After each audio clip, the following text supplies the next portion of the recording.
현진이는 지금 어떻게 올 수 있지? 화하고 앞에 거지.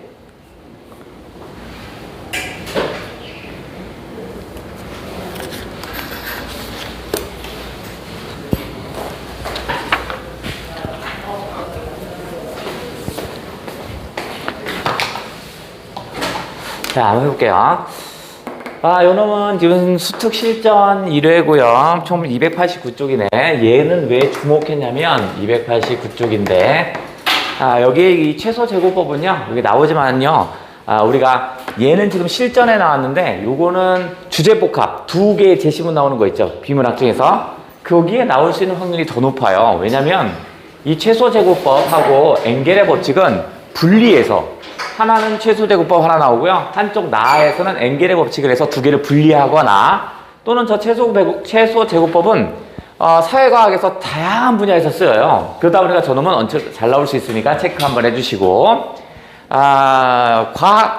경제 파트는 반드시 나온다 그랬어요. 이번에 주목해야 할 작품이야. 자, 그러면 경제 지문은요, 어떻게 접근할 거냐면, 경제 지문은 포인트가 뭐냐면 개념입니다. 개념이 제시가 되고 그 개념을 따라서 어떻게 써? 적용해보는 이런 문제가 패턴이야.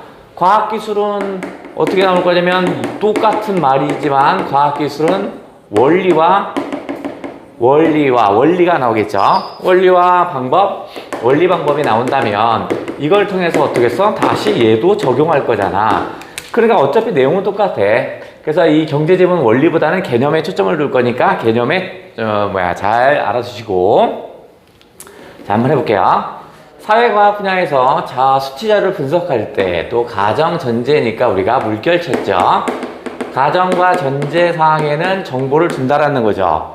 그럼 수치자를 분석할 때 어디에서? 사회과학 분야에서. 그때는 어떻게 하냐면 기본적으로 쓰인대요. 그러면 주의할 점, 요거 눈여겨보는 거, 기본적으로. 이 말은 다른 말로 한다면 보편적으로, 이 말이겠죠? 보편적으로 이렇게 나올 수 있겠네. 그 다음에 자료를 분석할 때 쓰이는 방법이네요. 그게 뭔데? 최소 제곱법이라고 한답니다. 개념원에 최소 제곱법의 개념인데, 이건 여기 말 그대로요. 얘는 최소 제곱법은 실증 연구, 어떤 실증 사례를 통해서 연구하는 논적 방법이 바로 최소 제곱법입니다. 그러니까 다양한 실증 연구에 최소 제곱법이 적용이 돼요.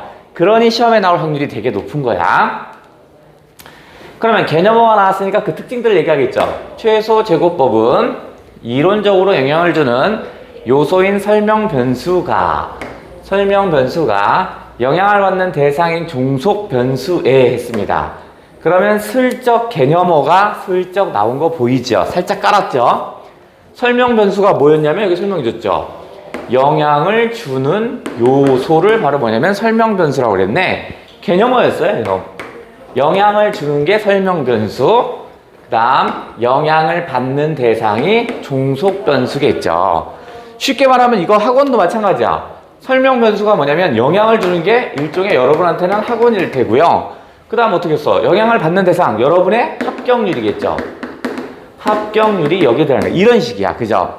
학원마다 보시면 대학을 90% 갔나니 85% 갔다니 이런 거 하잖아. 그게 뭐냐면 바로 학원, 설명 변수인 학원이, 영향을 주는 학원이 여러분에게 합격률을 어떻게 끌어올렸냐 이걸 표현한 거야. 그게 다 최소 제곱법이라고요.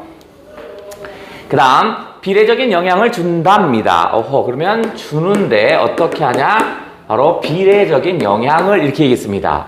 밑에 슬쩍 보면 도표나 그림이 나와요. 도표나 그림은 단 하나도 불필요한 내용이 없습니다. 글자 나오면 그 글자를 다 체크해야 합니다. 그럼 슬쩍 한번 밑에 보면서 한번 볼게요. 슬쩍 한번 컨닝을 좀 한번 하면 이쪽 밑에가 뭐였냐면 설명 변수라고 써 있죠? 그죠? 그래서 우리는 했잖아. 여기 설명 변수가 뭐였냐면 영향을 주는 요소죠. 그럼 하나 체크. 그죠? 얘는 뭐냐면 영향을 주는 요소입니다. 주는 요소가 설명 변수라고 했고, 그 다음에 이쪽에 바로 뭐냐면 종속 변수가 이렇게 있네. 종속 변수. 그럼 다시 체크. 얘는 뭐냐면 영향을 받는 이죠. 영향을 받는 요소 이렇게 얘기했습니다. 설명했네. 그 다음에 비례적인 영향을 준대요. 비례적인 영향이 뭔가 봤더니 밑에 어떻게 되어 있냐면 그래프가 이렇게 되어 있습니다.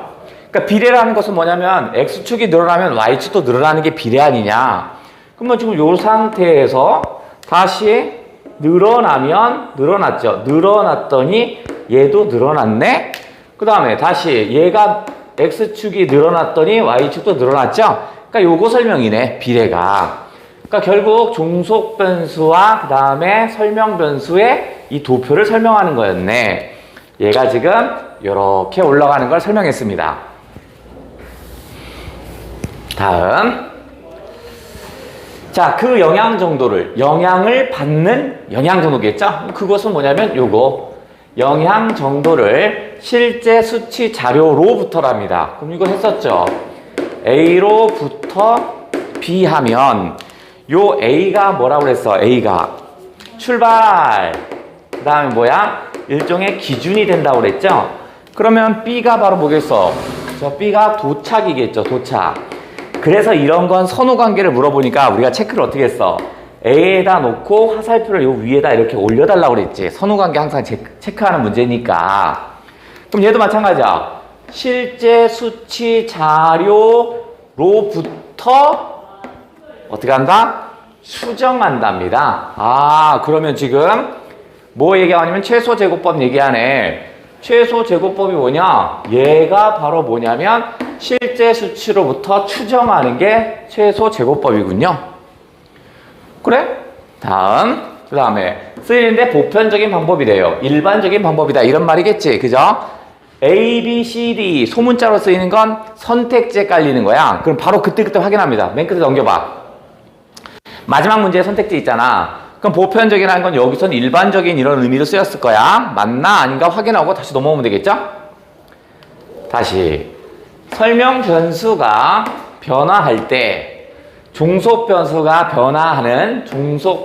변화하는 평균치를 뭐라고 한다? 회계계수라고 한대요. 또 개념이네. 그러면 설명 변수가 변할 때 종속 변수가 변한대요. 설명 변수가 변할 때 종속 변수가 변하는가? 설명 변수가 변할 때 종속 변수가 변하는가? 이것들을 평균치를 낸 거죠. 그럼 요거 설명하나 봐. 아이고, 그러면 이거 뭐야? 얘 기울기가 아닐까? 잠깐 우리가 추측. 바로 이 회계계수가 최소 제곱법을 통해서 다시 뭐뭐를 통해니까 최소 제곱법을 통해 다시 선호관계 주의해야 되니까 구하고자 하는 대상입니다. 구하고자 하는 대상. 그러면 최소 제곱법이 뭐냐? 실제 수치로부터 뭘 추정하는 것. 최소 제곱법이 뭐였냐면 이거 회기계수를 구하고자 하는데 얘가 뭐야? 진정하고 싶은 건 뭐냐면 회기계수를 구하려는 거야. 최소 제곱법을 통해서 하고 싶은 게 뭐냐? 회기계수를 구하는 거죠. 그죠? 왜냐면 이것도 이걸 통해서 알 수 있죠. A를 통해서 B 하면 자, A 통해 B도 역시 마찬가지죠. A라는 수단과 방법을 이용하면 그 다음에 B라는 결과가 오는 거라고 했잖아. 그죠? 그러니까 여기 바로 최소 제곱법이 수단 방법이고 그 다음에 결과는 회기계수를 구하는 거네. 그러니까 얘가 바로 뭐냐면 최소 제곱법이고 얘가 뭐냐면 회기계수. 계수가 이렇게 되겠네. 구체적으로 보면 자, 다시 자, 요 말은 뭐냐면 중요하니까 한번 다시 반복하는 거죠. 저 개념은 중요하다는 얘기네. 그죠? 우리가 경제 지문에선 개념을 중심으로 파악해달라고 했잖아. 저렇게 구체적으로 보면 해서 한 번 더 설명한다는 건 그 개념이 중요한 거였어. 최소 제곱법은 종속 변수의 실제 수치에서 종속 변수의 예측치를 뺀 수치를 편차. 다시 개념원에. 그러면 공식이 하나 슬쩍 나왔네. 그죠? 자, 편차라는 건 뭐냐 봤더니 종속 변수의 실제 수치. 종속 변수의 실제 수치. 실제 수치 빼기 그 다음에 뭐야? 종속 변수의 예측치랍니다. 종속 변수의 예측치 뭐 이런 거죠. 아까 학원으로 말하면 예측치가 한 90% 이상 합격할 거예요 라고 예측을 했는데 실제 수치를 봤더니 70%밖에 합격을 못했어요. 그럼 뭐야? 편차가 얼마야? 그러면 마이너스 20이니까 20인가 봐요. 무슨 말이겠죠? 그죠? 아마 절대값 씌울 겁니다. 그럼 공식 하나 나왔어. 종속 변수의 실제 수치에서 빼기 종속 변수의 예측치를 빼랍니다. 그 다음에 각 실제 수치에 대한 뭐뭐에 대한은 의라고 그랬죠. 수치의 편차를 각각 제곱하여 편차를 각각 제곱하여 더한 것을 최소화한답니다. 그러면 저 제곱하는 이유는 뭐겠어? 이 편차가 마이너스도 있고 플러스도 있을 거 아니냐? 그러니까 제곱을 하나 봐. 근데 요거 모두 더한 것을 최소화한다는 건 어떤 의미일까? 자, 요건 요런 거야. 뒤에 읽으면 더 자세히 나오는데 예를 들어서 이런 거야. 자, 실제 이게 예측치들이 이렇게 나왔어요. 이게 실제 예측치라고 할게요. 그러면 내가 나름대로 여기다 손을 그어보는 겁니다. 이렇게 기울기를 한번 이렇게 설정을 한번 해보는 거야. 그래서 여기서부터 여기까지 편차, 여기 편차, 여기 편차, 여기 편차, 여기 편차, 여기 편차를 다 계산을 해봐요. 그래서 노란 게 편차가 한 200 정도 된다고 모두 더해봤더니 내가 저한테 이렇게 한번 또 그려봐요. 이렇게 그려봤더니 180 정도 나와요. 다 더해봤더니 편차를. 또 파란색으로 이렇게도 한번 그려봤더니 이게 한 90이야. 그럼 어떻게 써? 그러면 요게 바로 최소죠. 그러니까 이 그래프를 선택한다는 얘기야. 됐죠? 자, 요 얘기가 나올 거고요. 어디? 첫 번째 단락 끝났고 두 번째 이거 아니구나. 첫 번째 안 끝났네.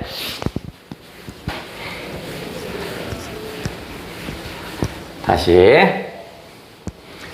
종속 변수의 예측치는 여기. 자, 실제 공식에서 얘를 좀 더 세분화 시키려나 봐. 설명 변수에 미지의 여기서의 미지는 알 수 없는 이거겠죠? 마지막 어휘 문제 한번 돌아봐서 체크 한번 해보시고요. 알 수 없는 회귀개수를 곱한답니다. 다시 나왔네? 설명 변수의 미지의 회귀개수를 곱하라고 그랬죠. 그러니까 얘는 뭐냐면 설명 변수에 곱하기 미지의 회귀개수를 곱한대요. 아까 뭐였냐면 요 상태가 있는데 이 다양하게 기울기를 조정해서 놔보는 거야. 그죠? 이게 뭐냐면 미지의 회귀개수입니다. 다양하게 한번 해봐서 형규야. 그러니까 뭐가 최소가 나올지 모르니까 지금은 다양하게 해본 상태에서 이제 이제 확정을 지으면 되겠죠. 그죠? 자, 곱하여 구함으로써 다음으로써 또 나왔네. 자, A으로써 B 이렇게 나오면 어떻게 돼요? A가 뭐야? 얘가 수단이나 방법이라고 그랬죠? 그래서 B라는 뭐가 생겨? 결과가 생기는 거야. 그러면 자, 이렇게 설명 변수의 미지의 회귀개수를 곱하여 구해서 결과는 뭐냐면 자, 미지의 상태인 회귀개수의 함수를 표현하고 그러면 편차를 표현하고 자, 그래 편차를 표현하고 함수인 편차 제곱의 합을 최소화하는 구체적인 회귀개수를 구한답니다. 결국 이렇게 A 함으로써 하고 싶은 게 뭐냐면 이거네. 구체적인 회귀개수를 구하고 싶은 거야. 회귀수치를. 근데 이 구체적인 회귀개수는 뭐냐면 가장 최소화하는 지점에서 구하는 거야. 됐니? 자, 현실에서는 설명 변수 외에도 다양한 요소들이 종속 변수에 영향을 미친다. 그러기 때문에 앞에가 원인, 결과죠? 그럼 여기 다양한 요소들이 종속 변수에 영향을 미친다가 원인입니다. 그래서 어떻게 될 거냐? 설명 변수에 의해 이론적으로 예측되는 종속 변수와 예측되는 종속 변수와 실제 관찰되는 수치, 그러니까 A와 B 사이의 괴리를 편차라고 볼 수 있습니다. 그러면 다시 아까 그래프를 해볼게요. 자, 여기서 B, 실제 관측되는 수치가 바로 뭐였냐면 이게 실제 관측되는 수치들이지. 그 다음에 예측되는 종속변수는 어디 있어? 요게 예측되는 거지.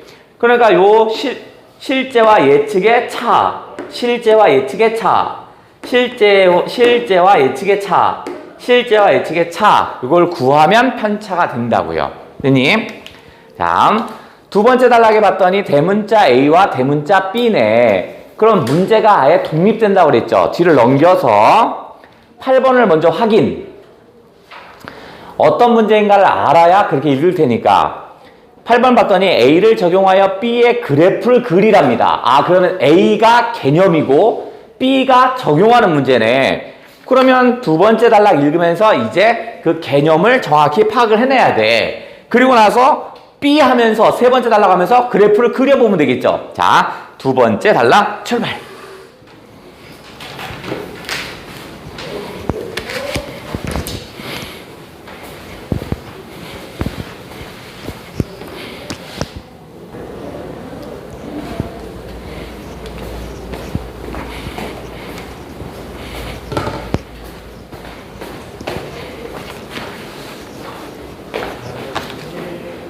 자, 이건 되게 중요하니까 잘 체크해야 돼. 이건 반드시 나온다. 이게 수능 완성해야 돼. 얘는 수특이었네. 얘는 수특이었네.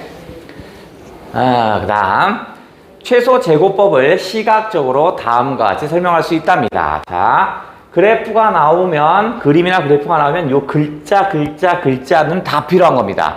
하나도 필요한 게 없고요. 그림도 다 확인할 수 있어야 돼. 자, 어디?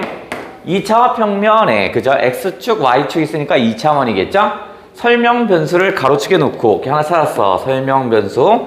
하지만 우리가 1단락에서 얘가 뭐야? 영향을 주는 요소죠?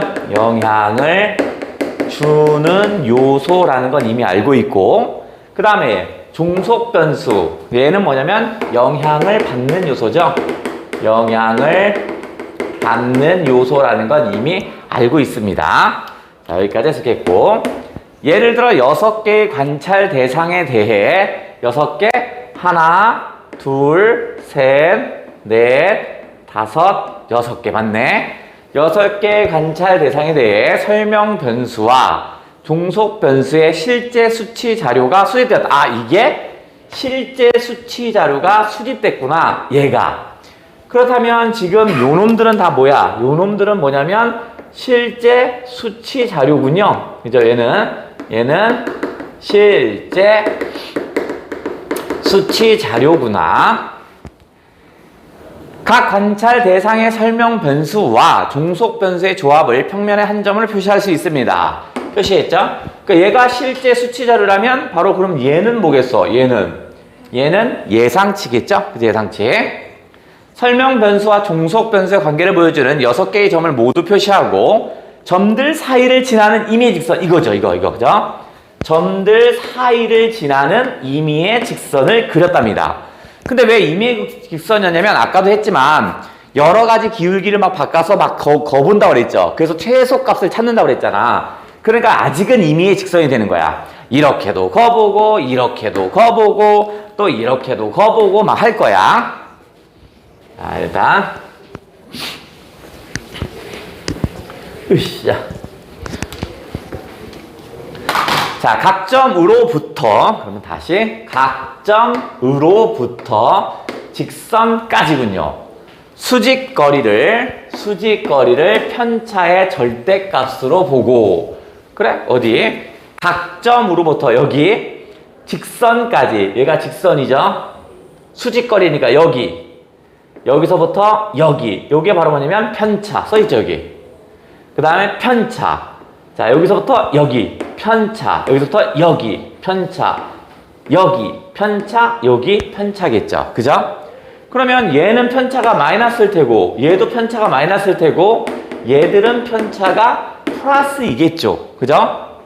자, 6개의 수직거리를 각각을 제곱한 수를 모두 더한답니다. 왜냐면 마이너스가 있으니까 부호를 떼버려야 되죠. 다 제곱해본대. 최소 제곱법은 이 편차의 제곱의 합을 직선의 기울기와 세로축의 절편을 얘에서 이것을 약간씩 바꾸어 구한답니다. 그러니까 이렇게 기울기를 이렇게 해서 한번 구해보고 Y축의 절편을 바꿔서 이렇게도 한번 구해보고 또 나름대로 이렇게도 구해보고 다양하게 해본다고요. 그래서 편차 제곱의 합과 비교하여 편차 제곱의 합이 이것이 가장 작은 직선을 택하지요. 그죠? 최소화시킨다고 그랬잖아. 최소화. 편차 제곱의 합이 가장 작은 직선의 기울기가 설명 변수와 종속 변수의 관계를 나타내는 회귀계수입니다. 아, 이제 정확히 드러났죠? 여기 뭐라고 그랬냐면 가장 작은 직선의 기울기가 회귀계수예요. 이렇게 했죠. 그죠? 그러면 이제 됐네. 자, 이제 뭐뭐 나왔냐면 편차 설명했고요. 그 다음에 여기 뭐야? 직선의 기울기. 얘가 바로 뭐겠어? 얘가 바로 회귀계수구나. 됐죠? 최소 제곱법을 통해서 하고 싶은 건 뭐냐면 회귀계수를 구하는 거야. 결과적으로 뭐 한 번 더 설명하네? 중요 개념인가 봐요. 직선은 요거죠. 점들의 아래쪽이나 위쪽이 아니라 이거 시험에 잘 나오는 패턴이죠. A가 아니라 B 나오면 A가 아니고요 B 얘가 초점이라고 그랬죠. B가 얘도 마찬가지야. 직선은 주의해야 돼. 아래쪽이나 위쪽이 아니고요. 그죠? 어딘데? 초점은 사이에 위치해야 한대요. 이건 중요 개념입니다. A가 아니라 B는 평가원에서 잘 사용하는 개념이야. 그러니까 얘 어떻게 하라는 거야? 실제 점이 여기 있잖아. 그러니까 얘가 이렇게 가면 안 돼. 이렇게 하면 안 된다고요. 위, 그 다음에 이렇게 아래 이렇게 하면 안 된다고요. 그죠? 그러면 얘는 설명은 없지만 왜 안 되는지 한번 따져볼게요. 이게 왜 안 될지. 위에 이렇게 있다고 쳐볼게요. 그럼 편차 한번 계산해 볼래? 여기서 이만큼 벌어졌죠. 편차. 이만큼 벌어졌죠. 편차. 이만큼 벌어졌죠. 편차. 이만큼. 얘는 또 이만큼. 편차가 너무 많이 벌어지지. 그러니까 최소값이 안 되는 거야. 그러니까 결론적으로 뭐냐면 이 회귀계수는 어디에 있을 수밖에 없다? 바로 그 사이를 지난다. 사이를. 그죠? 여기 있다. 또한 그러니까 플러스 각 편차를 제곱하기 때문에 뭐뭐 때문에니까 앞에가 원인이죠. 그죠? 제곱해요. 원이냐. 그러니까 결과는 어떻게 했어? 직선에서 상대적으로 멀리 떨어져 있는 점들이 기울기에 영향을 많이 준답니다. 기울기에 영향을 더 많이 미친답니다. 좋아. 예를 들어서 이거야. 우리 학교의 평균이 50점이야. 그죠? 그러면 50점 주변에 있는 애들은 별로 그 평균이 올라가고 내려가는데 별 영향을 못 미치는데 갑자기 이 위에 100점짜리가 딱 들어왔어요. 그럼 어떻게 해요? 평균이 많이 올라가겠지. 그죠? 그 다음 어떤 놈은 1점이야. 평균이 많이 떨어지겠죠. 그러니까 여기 멀리 떨어져 있는 놈들은 기울기에 영향을 많이 미치죠. 맞는 말이네. 자, 그러면 이제 개념을 다 찾았네. 그 다음에 이제 우리가 할 건 그 개념을 적용하는 문제는 100% 나오는 거야. 그러면 세 번째 단락, 즉 B를 읽으면서 이 그래프를 그려보면 되겠죠. 여기다가 적용시키면 되겠죠. 자, 출발해 볼게요. 적용시켜봅니다. 세 번째 단락. 그러면서 8번 문제까지 도전.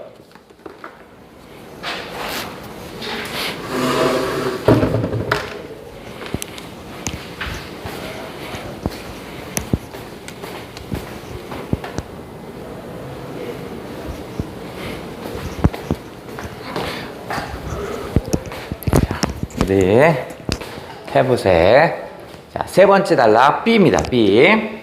자, 최소 제곱법을 가계의 소득과 식료품 소비의 연관관계를 알아보는데 적용한다고 가정하자. 좋아. 그러면 그래프를 그려낼 수 있어야 돼.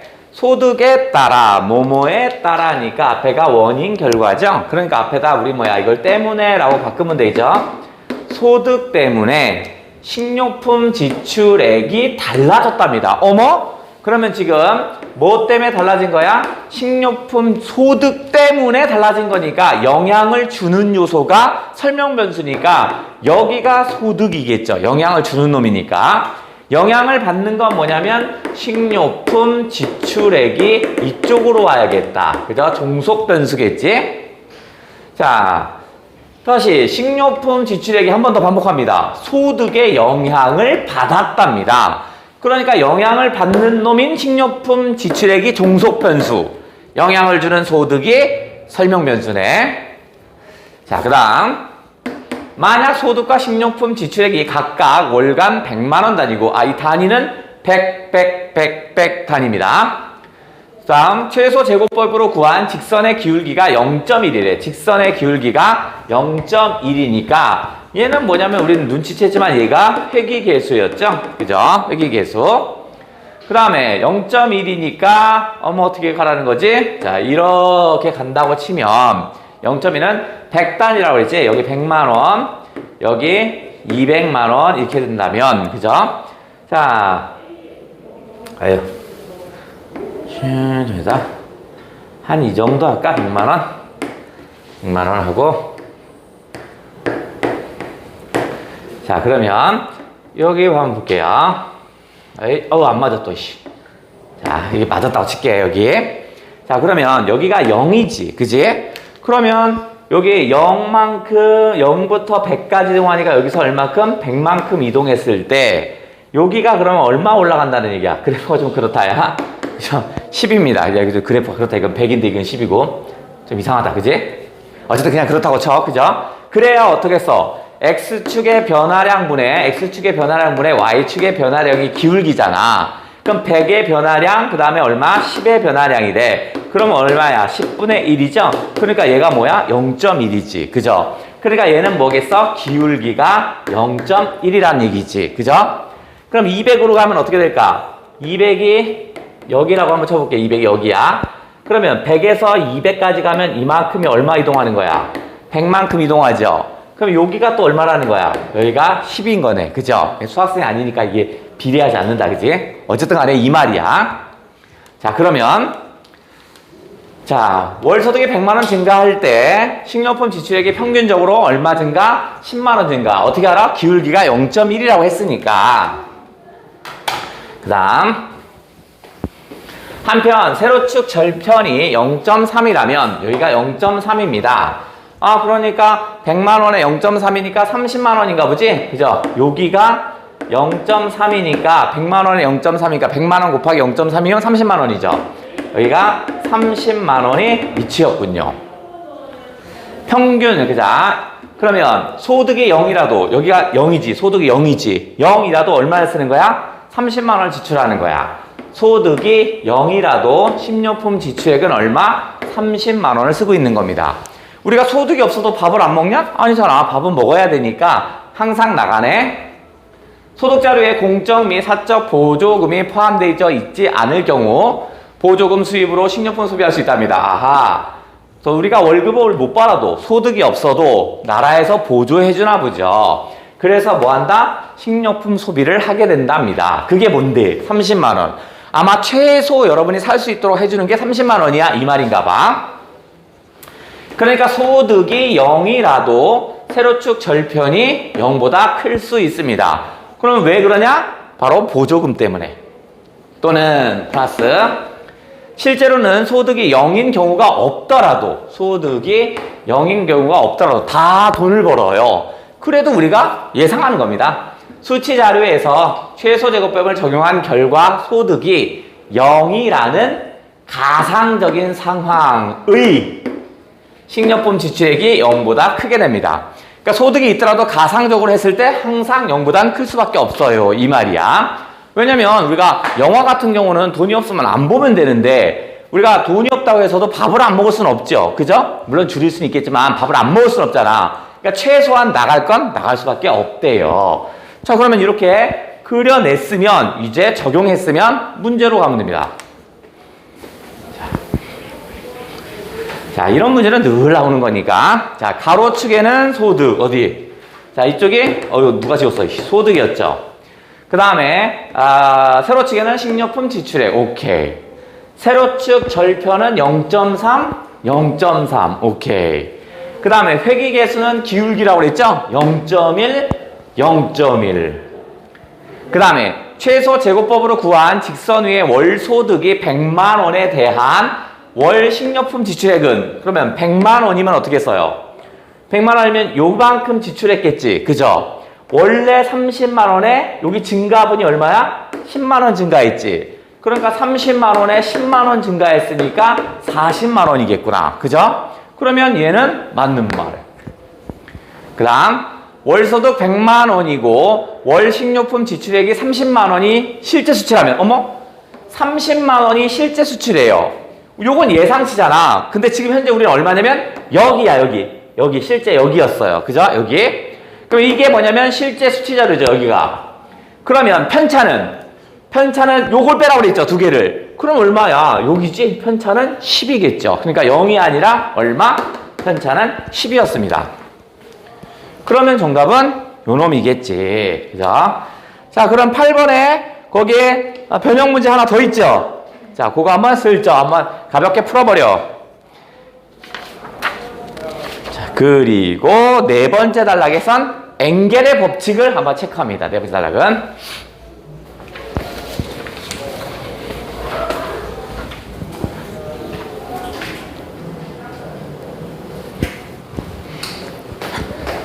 어디 네 번째 단락 한번 해볼게요. 자, 이거는 지금 우리가 한 지문으로 나왔는데 사실은 주제복합 문제에서 나눠도 돼요. 그죠? 엥겔의 법칙으로 나눠도 돼요. 자, 위와 같이 최소 제곱법을 사용하면 잘 알려진 엥겔의 법칙도 쉽게 해석할 수 있대요. 그러면 엥겔의 법칙이 뭐냐? 요게 엥겔의 법칙은 했습니다. 소득이 적을수록, 오호, 이거 봐라. A 할수록 B 한다. 이거는 시험에 잘 나오는 거라고 그랬죠. 비례반비례니까 A가 뭐뭐 할수록 하면 뭐 한다. 비례반비례. 요건 비례, 반비례 반드시 체크해야 합니다. 그러면 소득이 적을수록 소득에서 식료품 지출액이 차지하는 비율이 식료품 지출액 비율이 뭐하다? 높답니다. 소득이 적을수록 식료품 지출액 비율이 높답니다. 저게 엥겔의 법칙 모두입니다. 그럼 어디 한번 해보자. 이게 왜 맞는 말인지. 자, 소득이 적을수록 식료품 지출 비율이 어떻게 한다? 훨씬 큽니다. 한번 해볼게. 자, 내가 100만 원을 벌고 있는데요. 최소 식료품을 사야 되는 게 한 30만 원이라고 치자 이거야. 30만 원. 100만 원에서 30만 원. 그러면 100만 원 중에 30만 원의 비율이니까 약 한 30%에 차지하고 있네.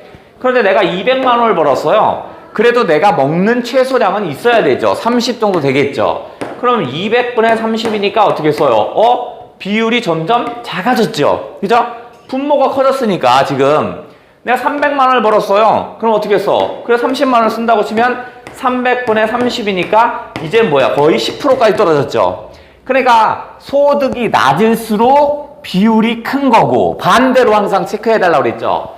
소득이 높다라면 식료품 지출 비율은 낮을 수밖에 없죠. 100만 원 버는 사람이 30만 원 쓰는 거랑 1억 버는 사람이 30만 원 쓰는 거랑 차이가 엄청 크잖아. 소득이 높을수록 식료품 지출 비율은 낮아지더라. 이게 엥겔의 법칙 다입니다. 다야. 설명 변수를 가계의 소득, 요 놈을 가계의 소득으로 놓고 영향을 주는 요소를 종속 변수를 영향을 받는 놈을 식료품 지출액으로 설정했다라면 X축, Y축이 나왔네. 세로축의 절편이 0보다 크고 해야 합니다. 자, 제가 만약에 엥겔의 법칙을 이 지문을 보고 나서 출제자라면 나는 어딜 내고 싶으냐면 여길 낼 거야. 자, 예를 들어서 엥겔의 법칙이 성립하지 않는 그래프를 찾아보시오. 나 같으면 이렇게 되겠어요.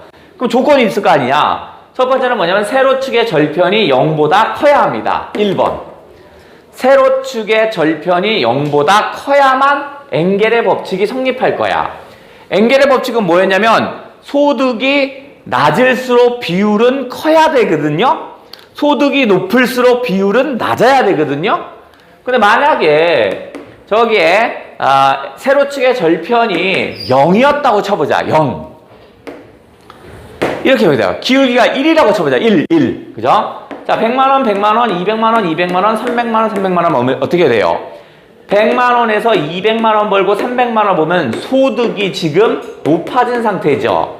그러면 비율은 낮아져야 엥겔의 법칙이잖아. 근데 얘는 100만 원에 100만 원, 200만 원에 200만 원. 이거잖아. 1대1이니까. 그죠? 기울기가 1이니까. 그럼 얼마야? 1, 1, 1. 비율은 1이잖아. 그러면 어떻게 써? 소득이 높아지면 낮아져야 돼. 안 낮아졌죠? 엥겔의 법칙이 성립하지 않죠. 나 같으면 이걸 내겠다고요. 그래프를 여러 개 주고 나서 다음 중에 엥겔의 법칙이 성립하지 않는 것 이렇게 되겠다고요. 다음 또 하나. 그 구호에 있으니까 또 있잖아. 직선의 기울기는 0보다 커야 합니다. 그죠? 이게 두 번째입니다. 직선의 기울기가 0이면 들러붙겠죠. 저 밑으로. 그 다음 크고 자 여기 1보다 크지 않다면입니다. 그러면 1보다 크지 않으면 1이 포함되냐 안 되냐? 되죠. 그죠? 알죠? 1보다 크지 않은 거니까 1도 되는 거잖아. 주의하셔야 돼. 이게 1. 그죠? 근데 1을 넘어가면 안 되겠죠? 크지 않다면 되는 거야. 특정 소득에서 식료품 지출액이 차지하는 비율은 나왔네. 소득이 적을수록 높게 나타나요. 이게 뭔데? 요게 소득이 적을수록 높게 나타난다. 이게 뭐야? 엥겔의 법칙이었죠. 그러면 엥겔의 법칙이 나타나려면 세로축 절편이 0보다 커야 되고 두 번째 직선의 기울기는 0에서 1까지 그 사이에 있어야 된대요. 이러한 현상이 나타난 이유는 뭘까요? 자, 모든 소비는 소득의 영향을 받아요. 당연하죠. 그죠? 내가 돈을 많이 벌면 많이 소비할 수 있고요. 돈이 없으면 덜 소비하겠죠. 그렇지만 식료품은요. 누구나 필수적으로 필수적으로 소비하기 때문에 필수적인 거야. 줄일 수가 없는 겁니다. 최소한은 먹어야 할 거 아니냐. 식료품 지출 규모는요. 예컨대 문화예술 분야 등에 대한 지출에 비해서 소득 수준에 따라 소득 수준 때문에 크게 다르지 않답니다. 아하. 즉 식료품 지출의 규모는 크게 다르지 않답니다. 소득이 많든 소득이 적든 크게 변화를 줄 수가 없어요. 먹어야 되니까. 최소한 먹어야 되니까.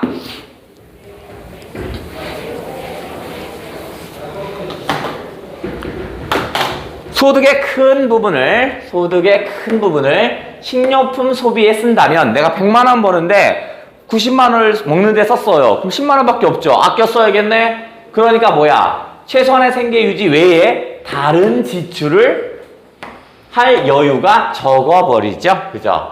그렇기 때문에 소득 대비하면 이게 아파? 이게 분모가 되는 거야. 소득 대비 식료품 지출액의 비율은 삶의 질을 판단하는 근거 자료가 된답니다.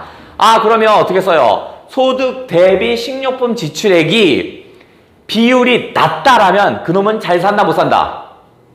잘 산다죠. 삶의 질이 좋다지. 그죠? 오케이. 소득 대비 식료품 지출액의 비율은 한 국가 내의 소득 계층별로 파악하기도 하고 국가 내의 소득 계층별로 파악하기도 한대요. 그래서 뭐냐면 의사 집단, 그다음 무슨 변호사 집단 이렇게도 하기도 하고 그다음에 소득분이 80에서 90% 사이, 70에서 50% 사이 이렇게 국가 전체의 평균치로서 일정 시점 간격으로 집계되기도 하고 또한 국가별 비교 자료로 쓰이기도 한답니다. 그래서 의문점이 뭐냐면 왜 방글라데시 같은 거 보면 전 세계 삶의 질이 1위 이렇게 나오잖아. 그게 만약에 엥겔의 법칙, 엥겔 계수로 했다라면 그건 어떤 것도 있을 수 있냐면 소득은 분명히 우리나라가 많은데 그죠? 근데 방글라데시가 1등 할 수 있을 것도 있어요. 왜냐면 식료품 지출이 얘는 자급자족이다 보니까 혹시 지출하는 비용이 적게 들 수도 있죠. 그렇다면 숫자는 적게 나올 수 있어. 우리는 철저하게 다 사 먹어야 되니까 지출이 많이 되지만 많이도 벌지만 근데 혹시나 방글라데시는 제가 직접 재배하고 직접 먹다 보니까 그 지출액이 좀 적지 않을까? 이런 의심도 좀 살짝 한다. 자, 좀 쉬었다가 5번째 단락 다시 연결해 볼게요. 여기 건들면 안 돼? 네.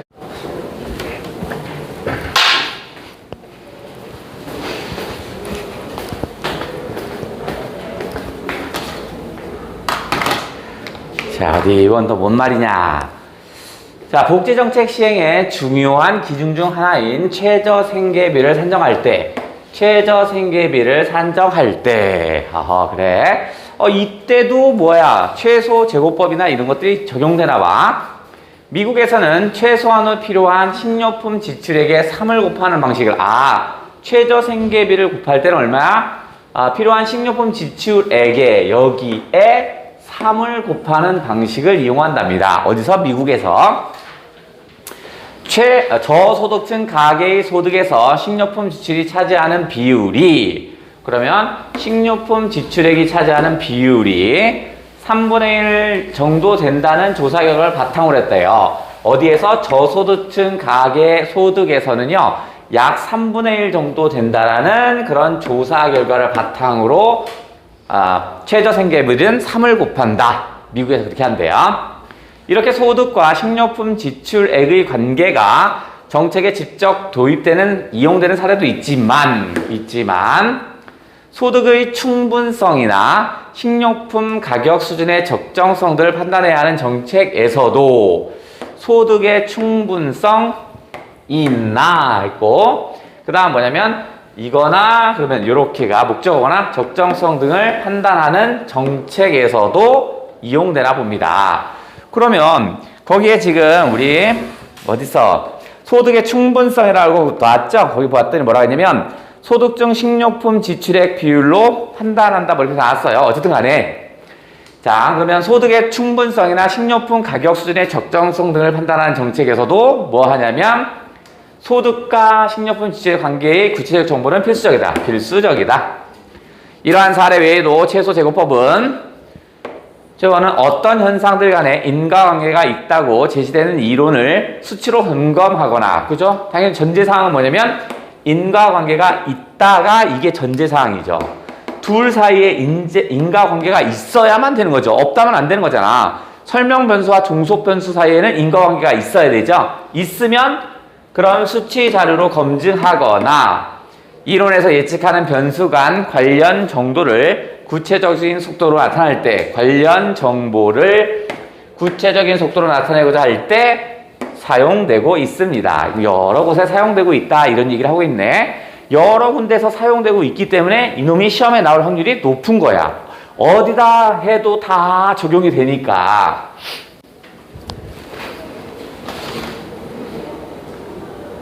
네? 끝이야? 네, 끝났네. 그러면 자, 6번. 3번이야? 어디? 자, 위글의 서술 방식 적절한 것은 아닌 거 지우면 이건 뭐 쉽게 갈 수 있죠. 그죠? 이론의 유용성과 한계를, 유용성은 있을 수 있으나 한계는 얘기한 적이 없죠. 그 다음 이론을 비판한 적도 없죠. 학문적 방법론이랍니다. 최소 재고법. 그죠? 사례에 적용했습니다. 오케이. 딱 떨어지네. 그 다음, 용어의 개념에 대한, 이건 좋습니다만, 다양한 이론적 시각, 요 말이 틀렸죠? 그죠? 그 다음에 이론에 대해 대중이 흔히 오해하는 이유를 비슷하다, 오해하는 개념 나온 적이 없습니다. 다음 7번입니다. 편차에 대한 문제였군요. 7번 편차. 자, 어디? 자, 편차는 양수일 수도 있고 음수일 수도 있습니다. 그죠? 어떻게 되냐면 이렇게 그려져서 이렇게 있어서 여기 있으면 양수지만 요 밑에 있으면 바로 음수가 될 수 있겠죠? 양수가 되고 음수가 되겠죠? 그러면 오케이.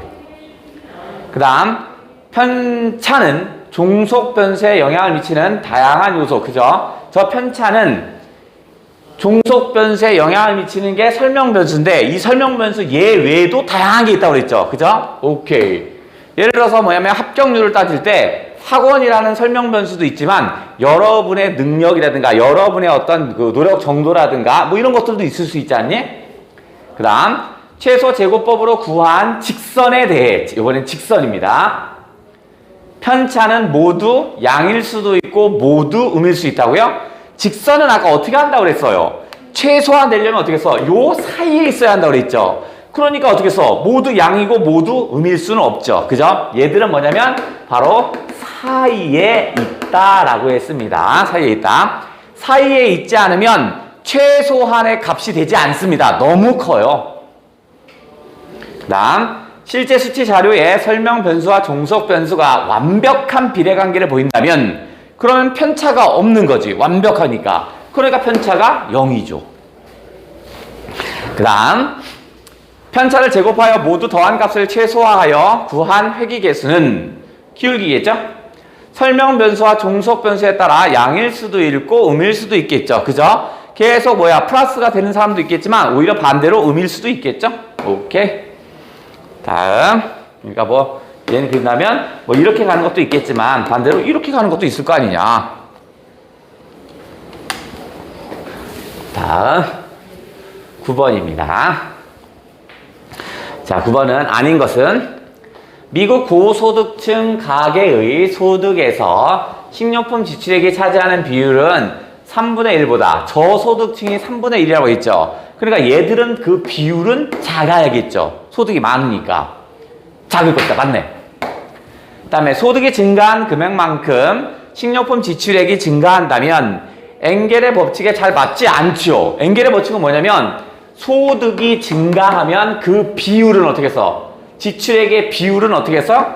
떨어져야 되겠죠? 그죠? 근데 그렇지 않고 다시 올라간다면 어떻게 써요? 관찰되지 않겠죠. 그래서 아까 요것 때문에 제가 혹시 낸다면 엥겔의 법칙에서 나타날 수 없는 그래프는 그렇게 해서 이제 시험 문제를 만드는 거야. 소득에서 식료품 지출액이 차지하는 비율이 갑곡보다 을국이 높답니다. 그러면 비율이 갑국보다 을국이 높으니까 갑국이 어떻게 한 거야? 소득이 큰 거죠. 그죠? 어디가? 소득에서 식료품 지출액이 차지하는 비율이 갑국이 을국보다 높네? 그러니까 얘 갑국이 높은 거니까 얘가 을국이 소득이 큰 거지. 그죠? 갑국이 더 못 사는 나라야.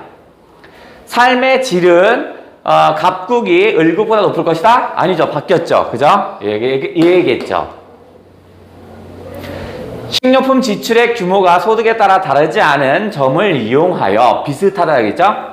소득에서 식료품 지출액이 차지하는 비율로 삶의 질을 판단한다고 했죠.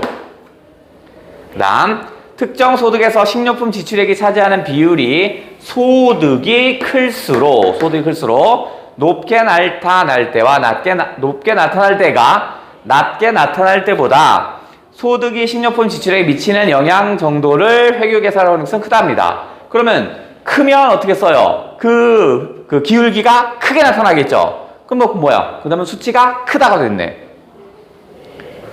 다음 이건 뭐야?